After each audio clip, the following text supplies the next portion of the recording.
बोले तो स्कूल हो गया तो वो स्कूलिंग हो जाती थी, उनकी लिमिटेड फ्रीडम मिलती थी।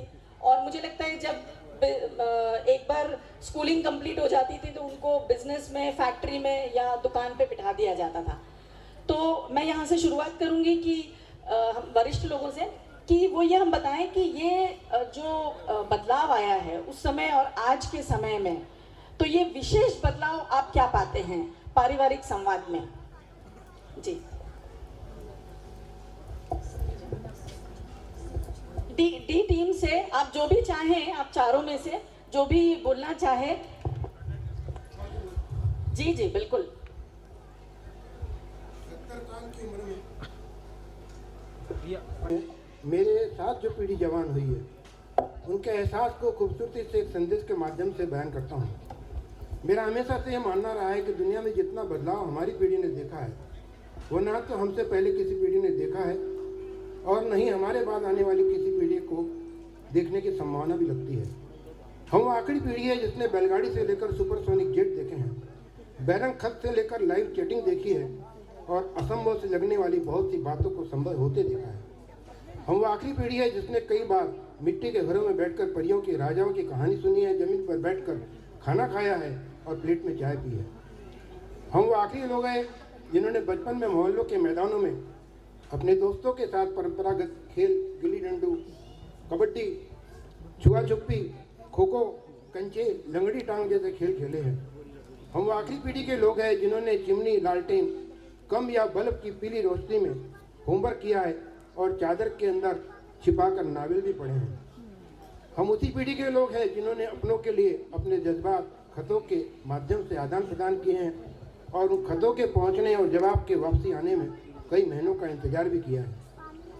हम उस आखिरी पीढ़ी के लोग हैं जिन्होंने कूलर, एसी या हीटर के बिना ही बचपन गुजारा है और बिजली के बिना भी गुजारा किया है, जो अक्सर अपने छोटे छोटे बालों में सरसों या खोपरे का खूब सारा तेल लगाकर स्कूल और विवाह में भी जाया करते थे, जिन्होंने शाही वाली दवात या नीप वाली पेन से कॉपी, किताबें, कपड़े, हाथ काली नीले पीले किए हैं, तख्ती पर सेटे की कलम से लिखा है और तख्ती घोटी है, जिन्होंने टीचर से मार खाई है और घर में शिकायत करने पर फिर से अपने माँ बाप से मार खाई। बहुत सही बोला आपने, बहुत सही बात है। इन्होंने, आपने जो बोला है वो इस जनरेशन से मैं पूछना चाहता हूँ कि इनको कभी स्कूल में मार पड़ी है क्या?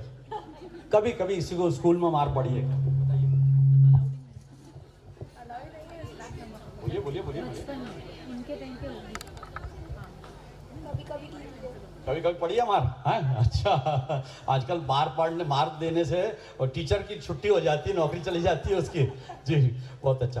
ये मैं चाहूंगी कि आप भी कोई अपने विचार रखना चाहते हो उस समय कि बचपन में मार पड़ी है, ये भी आज के तारीख में भी सुन लिया आपने कि हमको कभी पड़ी है। कभी शायद इसने प्रसाद में वही मिलता था, गलती से बोल दिया हो कोई शर्म के मारे। पर आज के तारीख में जैसे किशोर जी ने कहा कि मार अगर टीचर देती है तो उसकी छुट्टी हो जाती है, वो कंप्लेंट हो जाएगी और पुलिस कंप्लेंट भी हो जाएगी और कोई दिक्कत नहीं। तो समय के साथ हर चीज़ चेंज होती है।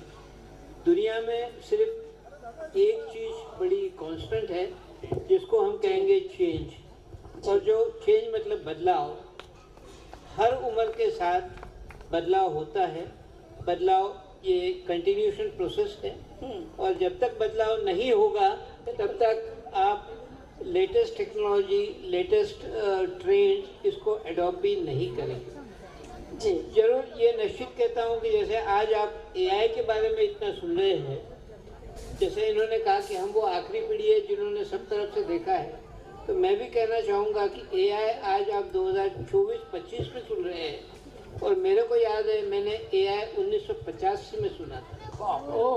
और एआई के ऊपर में 1985 में लेक्चर देने वाले माहेश्वरी समाज के डॉक्टर रणछोड़ दास जी मोहता थे नागपुर के अंदर में, नागपुर मैनेजमेंट एसोसिएशन। क्या बात है, बहुत अच्छा। तो एआई को आज आप जवाने के पास में, आपके जवान के ऊपर जब एआई आ रहा है तो उसको मैं कहूँगा कि 1985 वो 1980 से सुने होंगे 80 से 85 करीब 40 साल लगे, मुझे लगता है- पर बदलाव आया है और बदलाव आते रहता है। मुझे लगता है वो एक मेंटल क्रिएशंस हो चुके थे, लेकिन वो प्रैक्टिकली टेक्निकली आते आते एक 50 साल हो चुके हैं और आज हम देख रहे हैं कि वो हर किसी की जबान पे है। बराबर। जी जी, आप बोलना चाहेंगी? आपका बहुत सही जवाब क्वेश्चन था कविता जी।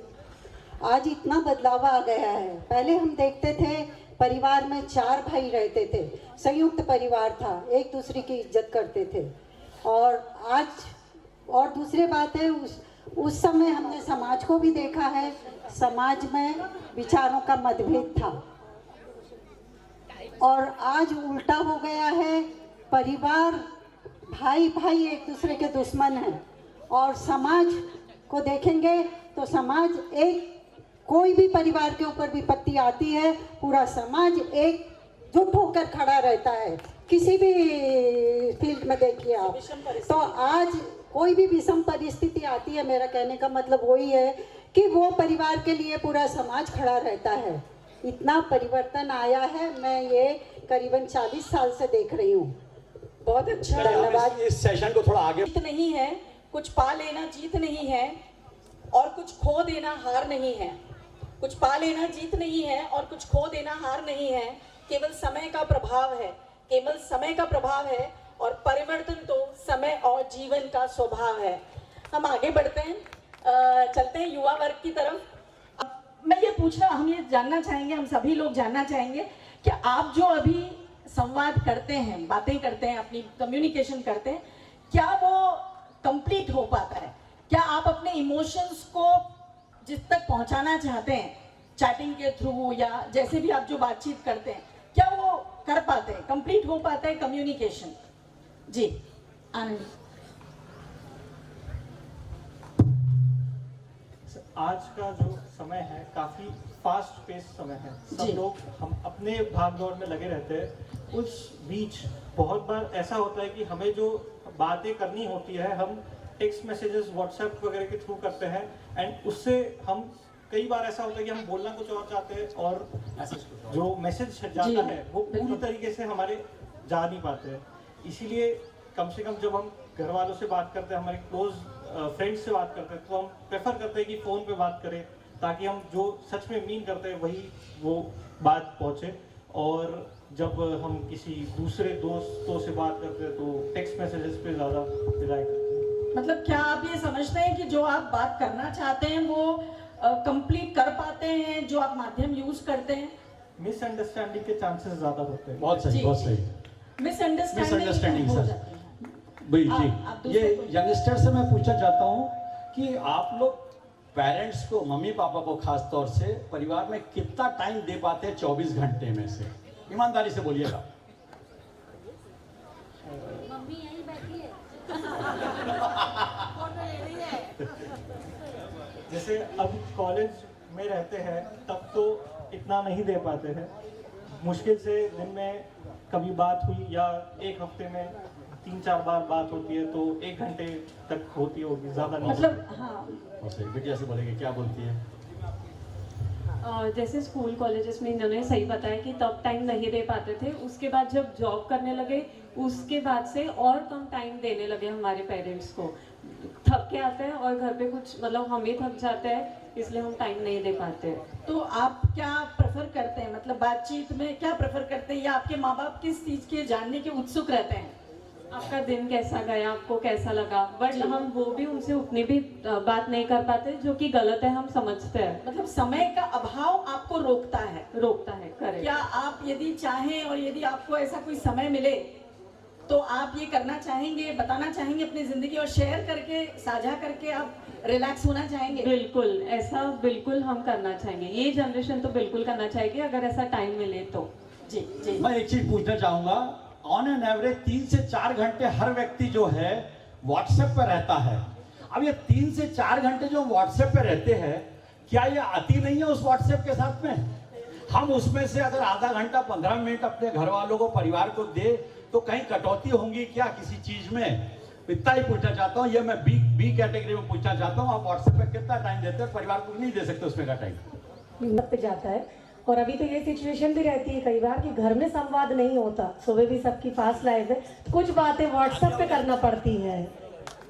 जी बिल्कुल। और दूसरी एक चीज़ जो आपने अभी बोला ना कि संवाद, जो बच्चों से बोला, वो एज के बच्चे पहुंचे वहाँ तक ठीक है, लेकिन कई बार ऐसा होता है जो 9, 10, 11, 12 वो बच्चे रहते हैं, वो उत्सुक होते हैं कि घर आके सबसे पहले हमको हर बात शेयर करें, लेकिन उत्सुक रहते हैं, हाँ, लेकिन यदि उस समय हम लोग बिजी रहते हैं कई बार और हम उनकी बातें नहीं सुनते, और जब वही बच्चे बड़े हो जाते हैं तो हम सोचते हैं बच्चा हमसे बात नहीं कर रहा है, तो ये भी बहुत जरूरी है। ये बहुत अच्छा वैलिड पॉइंट आपने बोला है, माओ के लिए खासतौर से, पिताओं के लिए भी खासतौर से।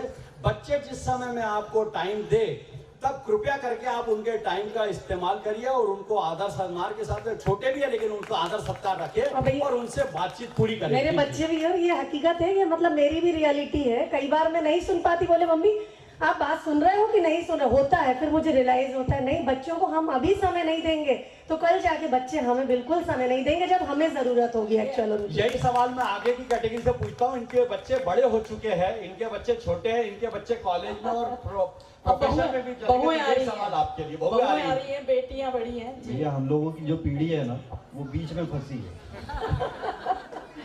जो हम लोगों की ये पीढ़ी आखिरी पीढ़ी है जो पिताजी की भी सुन रही है और बच्चों की भी सुन रही है। मैं यहाँ बोलना चाह रहा था कि हमारा जो विषय है पिछले 60 सालों में संवाद में जो परिवर्तन है अपने परिवारों में, तो मैंने जो देखा है हमारे परिवार में एक जमाना था जब हमारे दादाजी जो थे वो दादाजी के ही चलते थे, उन्होंने जो बोल दिया वो पत्थर की लकीर। लेकिन आज ये परिवर्तन आ गया कि आज उनके जो बेटे जो दादाजी बन गए यानी मेरे पिताजी, लेकिन उनकी नहीं चलेंगी लेकिन उनके पोतों की चलेगी।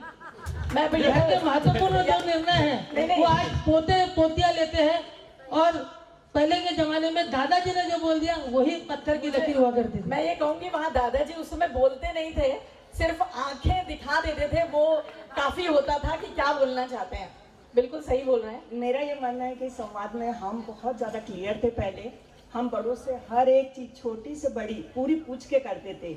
जब हमारी जनरेशन आई तो हमने उनको टोकना ये बोलना चालू करा, रुको अभी थोड़ा टाइम नहीं है, क्योंकि हम बड़ों में इतने उलझ गए थे कि इनको सुनने के लिए हम कम तैयार थे।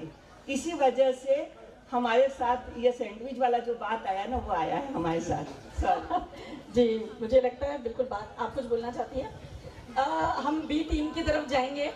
यहाँ पर मैं कहूँगी ये 45 के नीचे के हैं जो ये भी युवा वर्ग ही कहूँगी मैं इनको, लेकिन ये जो तनाव भरी जिंदगी है, इनका हायर एजुकेशन और हाई पे स्केल्स, बड़ी बड़ी महत्वाकांक्षाएं, इनके पीछे जो भागदौड़ जिंदगी की चल रही है, इसके पीछे मैं ये जानना चाहूँगी, हम सब जानना चाहेंगे कि आप अपना वर्क और फैमिली का बैलेंस कैसे करते हैं।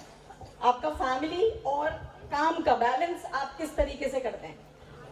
बहुत अच्छा सवाल है भाभी, और हमने हमारे बड़ों से ही सीखा है कि अगर आप कुछ करने की ठान लो तो कुछ भी असंभव नहीं है। दिनचर्या होती है, वो अपने में व्यस्त होते, हम भी अपने शेड्यूल में व्यस्त होते, तो रात के डिनर पे हम टाइम निकाल ले या वहां भी संभव नहीं है तो क्या हम रात को आधा घंटा बैठ के कोई गेम जैसे कार्ड्स वगैरह हमारे घर में चलते हैं ऐसा बैठ के करें, तो उस बहाने हम लोगों में कम्युनिकेशन हो जाएगा।